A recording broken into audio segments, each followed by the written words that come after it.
Research, शिक्षा और सामुदायिक स्वास्थ्य के क्षेत्र में कारता संसाधन समूह ने मुंबई में पत्रकारों के लिए गैर संचारी रोगों (एनसीडी) पर एक प्रभावशाली गोलमेज सम्मेलन का आयोजन किया, जिसमें भारत में एनसीडी के बढ़ते बोझ पर मार्गदर्शन करने हेतु प्रमुख स्वास्थ्य चिकित्सकों, मीडिया और रोगी अधिवक्ताओं को एक मंच पर लाया गया। इस कार्यक्रम में एनसीडी की रोकथाम, देखभाल व नीतिगत जवाबदेही पर चर्चा एवं सुझाव और मीडिया की महत्वपूर्ण भूमिका पर प्रकाश डाला गया।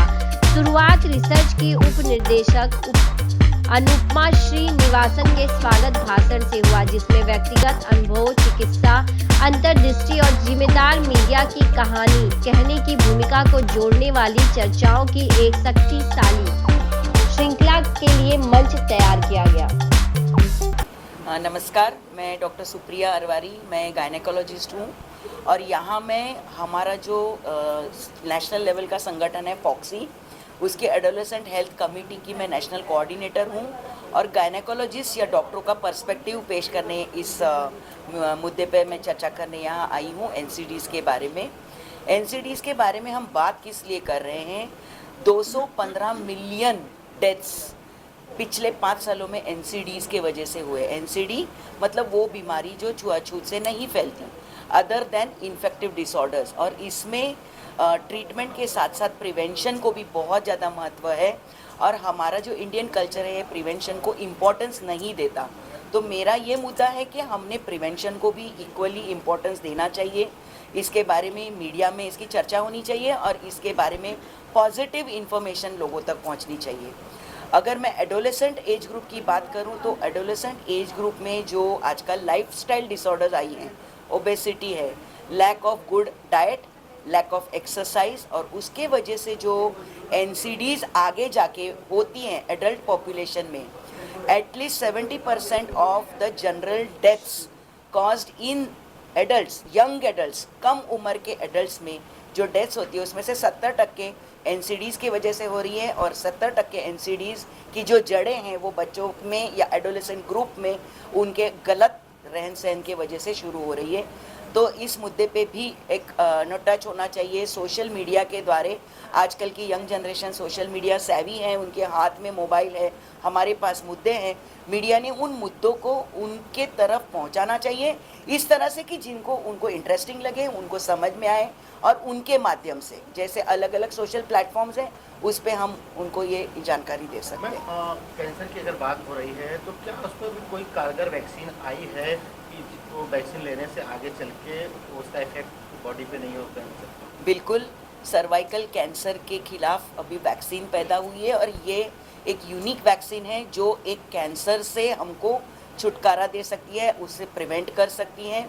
जिस तरह अमिताभ जी ने 2 बूंद ज़िंदगी के दिए थे, तो आई थिंक इसके आगे हम 2 टीके ज़िंदगी के देना चाहेंगे, जिसके तहत 2 वैक्सीनेशन के डोजेज रहते हैं।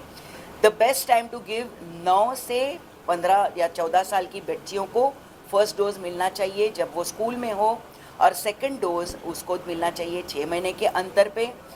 एक ज़माने में वैक्सीन बहुत महंगी थी, लेकिन अभी इंडियन वैक्सीन आई है जो बहुत ही चीप रेट्स में अवेलेबल हुई है, और बहुत जल्द कोशिश है सरकार की कि इसको नेशनल इम्यूनाइजेशन में लाया जाए, जिसके तहत ये सेंटरों में फ्री में बच्चों को मिलेगी। ये कैंसर जो है caused by HPV, human papilloma virus, कम से कम 8 से 9 अलग अलग कैंसर्स पैदा करता है, ना केवल cervical cancer, anal cancer, oropharyngeal cancer, prostatic cancer, ऐसे अनेक कैंसर्स होते हैं जो ना केवल औरतों को लेकिन जेंट्स में, पुरुषों में भी अपना प्रभाव दिखा सकते हैं। और इसलिए हमारी तरफ से कोशिश ये है कि वैक्सीनेशन ना केवल लड़कियों को दी जाए लेकिन यंग लड़कों को भी दी जाए। Thank you. प्रीति श्रीधर है, मैं मरीवाला हेल्थ इनिशिएटिव इस संस्था की CEO हूँ। हम एक फिलैंथ्रोपिक ऑर्गेनाइजेशन है जो मानसिक स्वास्थ्य पे काम करते हैं। अगर हम एनसीडी की बात करें, जो आज का विषय था जहाँ पे हम पत्रकारों से एनसीडी के बारे में बात कर रहे हैं, तो एनसीडी मतलब वो बीमारियाँ जो छुआछूत से नहीं फैलती हैं। गवर्नमेंट के प्रोग्राम के हिसाब से देखें तो एनसीडी में मानसिक स्वास्थ्य, डायबिटीज़, हाइपरटेंशन और कुछ और बीमारियां हैं, कैंसर जैसी बीमारियां हैं। इन बीमारियों के बारे में आज के माहौल में बातें कम हो रही हैं। इन बीमारियों के बारे में जब बातें होती है तब वो मेडिकल अंदाज में होती हैं कि किसी और एक इंडिविजुअल के अंदाज में होती है कि किसी एक को कैंसर हो गया तो उसकी ज़िंदगी में कैसे बदलाव आया, उसके बावजूद कैसे ज़िंदगी में आगे बढ़े। लेकिन हम आज जो बात कर रहे हैं वो ये कहना चाहते हैं पत्रकारों से कि क्या आप अपनी समझ इस विषय पे बढ़ा सकते हैं, क्या आप इस विषय पे और बातें कर सकते हैं ताकि लोगों को इन बीमारियों के बारे में पता चले, और क्या पत्रकार जब उनकी कहानियाँ लिखे तो ये एक विषय कर लिखे, ना कि एक इंडिविजुअल कहानी कर लिखे। मैम टोटल कितनी बीमारियां एनसीडी के तहत कवर होती हैं? आपका जो पैनल आज चर्चा किया तो इस संबंध में क्या मतलब लोगों की प्रतिक्रियाएं रही? तो मेरे ख्याल से 15 से 20 बीमारियां कवर होती हैं एनसीडी में, पर गवर्नमेंट लेवल पे एनसीडी के अलग अलग प्रोग्राम्स चलते हैं। जैसे टीबी का एक पूरा प्रोग्राम है, वैसे एनसीडी लेकिन एक सिंगल प्रोग्राम का चलता है। आप क्या मुद्दे उपस्थित करना चाहते हैं और आपकी मांग क्या है? मुद्दा हम ये कहना चाहते हैं कि जब हम एनसीडी के बारे में बात करें या कोई भी एनसीडी जैसे बीमारी के बारे में बात करें तो हम उनको 3 तरह से देखें। एक जो फिज़िकल बीमारी है, यानी अगर मुझे कैंसर हुआ है या हाइपरटेंशन हुआ तो उस फिज़िकली मुझे क्या होता है शारीरिक रूप में। दूसरा हम उसे सामाजिक रूप में देखें कि किन लोगों पे इसका प्रभाव होता है, लोगों की ज़िंदगियों में क्या बदलाव आते हैं इस बीमारी के कारण या इस बीमारी के लिए जब दवाई एक्सेस करें। और तीसरा, मेरा नाम प्रीति फर है, मैं इंडियन कैंसर सोसाइटी से हूँ। मैं इंडियन कैंसर सोसाइटी में as a manager of survivorship job करती हूँ। वहाँ पे उगम जो चाइल्डहुड कैंसर सर्वाइवर्स का ग्रुप है वो ग्रुप को मैं लीड करती हूँ और मैं खुद चाइल्डहुड कैंसर सर्वाइवर हूँ। जब मैं 8 साल की थी तब मुझे रेटिनोब्लास्टोमा हुआ था। रेटिनोब्लास्टोमा जो एक आँख का कैंसर है जिसकी वजह से मेरी एक लेफ़्ट आई है जो मैंने खो दी। ये जो कैंसर है वो होने की जो एज है वो 0 से लेकर 3 साल तक है, लेकिन ये बीमारी और इस बीमारी का डिटेक्शन जो मुझे हुआ था जब मैं 8 साल की हो गई थी और उसकी वजह से वो फैल गया था आँख से लेकर नेक तक। तो उस वजह से ऑपरेशन, रेडिएशन, केमोथेरेपी, इन सारी चीज़ों से जाना पड़ा। अगर उस बीमारी का वक्त पर पता चलना, इलाज होना, अगर वो सारी चीज़ें हो जाती तो इतना सारा ट्रीटमेंट का कॉम्प्लिकेशंस और इतने सारे हेल्थ इश्यूज़ को फेस नहीं करना पड़ता था। और उसी के साथ वो करते वक्त जो फिनेंशियल बोलते हैं ना, फिनेंशियल प्रॉब्लम्स आए या सोशल इश्यूज़ आए उस वक्त उस चीज़ के लिए, क्योंकि ये मेरी जो कैंसर की ट्रीटमेंट हुई है और टाटा मेमोरियल हॉस्पिटल में हुई है, वहाँ पर एनजीओज़, डॉक्टर्स, उनके सपोर्ट से मेरी ट्रीटमेंट तो पूरी होगी। बट एक छोटे एज में ये बीमारी होना और उसके बाद सोसाइटी में वापस जाना, मतलब सोसाइटी का एक जो नज़रिया है आज हमारा देखने का कि कैंसर मतलब डेथ, कैंसर के बाद लाइफ नहीं। तो अगर कोई बच्चा है जो बचपन में इस बीमारी से ठीक होता है तो उसे उस नज़र से देखना ये गलत है और ये मैसेज हम आपके थ्रू उन तक पहुंचा सकते हैं। जैसे कि मैंने आपको बताया, उगम जो चाइल्डहुड कैंसर सर्वाइवर्स का ग्रुप है, ये ग्रुप में 600 से भी ज़्यादा मेंबर्स रजिस्टर है जो कि चाइल्डहुड कैंसर सर्वाइवर्स है और वह आज अपने लाइफ में एजुकेशन हो, करियर हो, शादी हो, बच्चे हो, हर एक स्तर पे हर कोई किसी ना किसी चीज़ से सक्सेसफुल है। हाँ, चाइल्ड कैंसर के ट्रीटमेंट के बाद भी एक फॉलोअप रखना ज़रूरी होता है, जो लेट इफ़ेक्ट है उसको मॉनिटर करना ज़रूरी होता है। उसके लिए भी हॉस्पिटल्स में ACT क्लिनिक है, जिसके लिए मैं एग्जांपल दूंगी टाटा मेमोरियल हॉस्पिटल का। बट वहाँ पे आने के बाद वो एक फॉलोअप रखना एक उनके क्वालिटी ऑफ लाइफ के लिए बहुत अच्छा होता है। और इन सब के लिए जो सपोर्ट चाहिए, चाहे साइको सोशल सपोर्ट हो, एजुकेशन हो, करियर सपोर्ट हो, वो हम इंडियन कैंसर सोसाइटी के थ्रू इनको दे पाते हैं। बट ये काफ़ी नहीं है, क्योंकि ये हम पूरे अपनी इंडिया के लिए बात कर रहे हैं, एक समाज के लिए बात कर रहे हैं। तो ये मैसेज स्ट्रांगली जाना बहुत ज़रूरी है गवर्नमेंट तक कि ये सारी जो लेट इफ़ेक्ट है उसके लिए जो फाइनेंशियल सपोर्ट है वो स्कीम्स उनके, जैसे आयुष्मान भारत हो गया, महात्मा ज्योतिबा फुले योजना हो गई, उसमें भी कहीं ना कहीं ऐड करना चाहिए। यहाँ पे एक बहुत इंपॉर्टेंट बात मैं आपको बताना चाहूँगी कि जैसे मेडिक्लेम, आपको पता है कि मेडिक्लेम पॉलिसी आज के तारीख में होना बहुत ज़रूरी है, क्योंकि जितने प्राइवेट हॉस्पिटल्स है या मेडिकल ट्रीटमेंट है वो आसान नहीं है, वो सस्ती नहीं है। और ऐसे में जो बच्चा बचपन में कैंसर जिसे हो जाता है, उस पर कैंसर सर्वाइवर का अगर एक टैब लग जाता है तो उसका मेडिक्लेम पॉलिसी नहीं निकल सकता। हमारे यहाँ पे कोई भी मेडिकल जो पॉलिसी सर्विसेज देते हैं वो लोग मेडिक्लेम पॉलिसी नहीं निकालते, और इस चीज़ के लिए हम स्ट्रांगली कोशिश कर रहे हैं कि कैसे मेडिक्लेम पॉलिसीज़ सर्वाइवर्स की भी निकले, क्योंकि ऐसे तो नहीं हो सकता कि 8 साल में हुआ था, क्योंकि मेरी खुद की मेडिक्लेम पॉलिसी नहीं है, जबकि मेरे घर में आज सबकी मेडिक्लेम पॉलिसी है।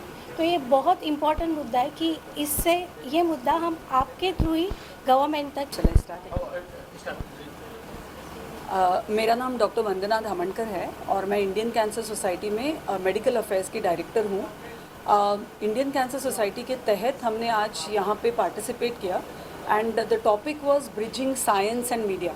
बहुत ही इंटरेस्टिंग कॉन्वर्सेशन रहा जिसमें हम मीडिया को राइट इन्फॉर्मेशन दे पाएँ on different types of NCDs। Indian cancer society के तहत हम कैंसर पे करना चाहते हैं, और जैसे बाकी के एक्सपर्ट्स ने कहा, अगर हम सर्वाइकल कैंसर पे फोकस करें तो वुमेन की डेथ प्रिवेंट की जा सकती है। ये एक ऐसा कैंसर है जिसमें अगर आप बेटियों को और बेटों को भी 9 to 14 एज ग्रुप में वैक्सीन लगाए और 35 and 45 एज ग्रुप पे महिलाओं की स्क्रीनिंग की जाए विथ HPV DNA टेस्टिंग, तो बहुत सारे केसेस इनके सर्वाइकल कैंसर के प्रिवेंट हो सकते हैं। और इंडिया एक दिन WHO के गोल के तहत 2030 तक बोला गया है, लेकिन हम शायद आगे जाएंगे, सर्वाइकल कैंसर मुक्त हो सकता है।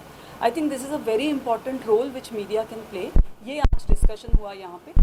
दूसरी इंपॉर्टेंट बात हुई कि कोलैबोरेशन में कैसे काम किया जाए, कि सब जो इकोसिस्टम है कैंसर के लिए, जो कोई स्टेक होल्डर्स हैं, उन सबको साथ में लाके एक पावरफुल मैसेज थ्रू मीडिया कैसे दिया जाए। अगर हम यंग चिल्ड्रन के बारे में बात करते हैं या एडोलेसेंट्स के बारे में बात करते हैं जो कि बहुत एक्टिव हैं, तो वो अगर सोशल मीडिया पे है तो वो कैंसर के बारे में नहीं जानना चाहेंगे, वो कैंसर के बारे में बात नहीं करना चाहेंगे। तो एज मीडिया हम कैसे कोलैबोरेट कर सकते हैं कि कुछ इनोवेशन करें, क्या मैसेज दे कि जो देखा जाए, जो पढ़ा जाए और उसके ऊपर एक्शन लिया जाए। ये आजकल कैंसर का प्रभाव जो है ज़्यादातर देखा जा रहा है, बढ़ता जा रहा है पहले की अपेक्षा, तो उसकी रोकथाम के लिए क्या क्या सुझाव हो सकते हैं उसके बारे में? Also, just to add to the budget, they are given something for the cancer thing, no? The medical or the facility. Yes. It will be elaborated. Sure. So I think government के बहुत सारे initiatives हैं for prevention as well as treatment and survivorship. ये yes the incidence is rising, लेकिन अगर हमारा पूरा population आप देखें तो बहुत ज़्यादा है। तो ये जो पॉपुलेशन है उसमें सिर्फ 18% पॉपुलेशन कवर होता है थ्रू द रजिस्ट्रीज़। सो ये जो हम देख रहे हैं कि 13 लाख केसेस हैं, जो बढ़ेंगे 19 लाख होंगे, 20 लाख होंगे, ये टिप ऑफ द आइसबर्ग है। तो उनसे कहीं ज़्यादा केसेस आ सकते हैं। तो इनको रोकने के लिए, जैसे आज के पैनल में डिस्कशन हुआ, prevention is the best method. So कैसे लाइफस्टाइल को मॉडिफाई किया जाए, जो 4 इम्पॉर्टेंट लाइफस्टाइल मॉडिफिकेशन फैक्टर्स हैं, जैसे न्यूट्रिशन, टोबैको कंजम्पशन को कैसे चालू ही नहीं किया जाए, ना कि de addiction. Yes, de addiction is also equally important, लेकिन अगर चालू ही नहीं करेंगे तो बहुत सारी बीमारियां नहीं हो सकती है जो NCDs को प्रभावित करती हैं। अल्कोहल, एक्सरसाइज, कितनी सिंपल चीज़ें हैं ये, जो आई थिंक पहले ज़माने में अगर इतना नहीं दिखता था कैंसर का प्रमाण, तो मे बी लोग बहुत मेहनत करते थे, बहुत चलते थे, इसीलिए हो सकता है। आज हम यहाँ से यहाँ के लिए गाड़ी यूज़ करते हैं। सो ये जो सिंपल मेजर्स हैं उनसे भी कैंसर प्रिवेंट किया जा सकता है और अर्ली डायग्नोज किया जा सकता है। सो एक मोर इम्पॉर्टेंट जिसको कंट्रोल करने के लिए जो आपने बात की, screening. So I think messages, please go and get yourself screened. कितने सारे कंपनीज़ हैं जो अपने एम्प्लॉयज़ को बोल सकते हैं, हम शुगर चेक करते हैं, हम ब्लड प्रेशर चेक करते हैं, तो क्या हम कैंसर की जांच नहीं कर सकते? क्यों नहीं कर सकते? अगर कैंसर आएगा तो क्या मौत हो जाएगी? नहीं। अगर कॉमन कैंसर्स की हम बात करते हैं और अगर अर्ली डायग्नोज होता है तो वो ज़रूर क्योरेबल है। Thank you.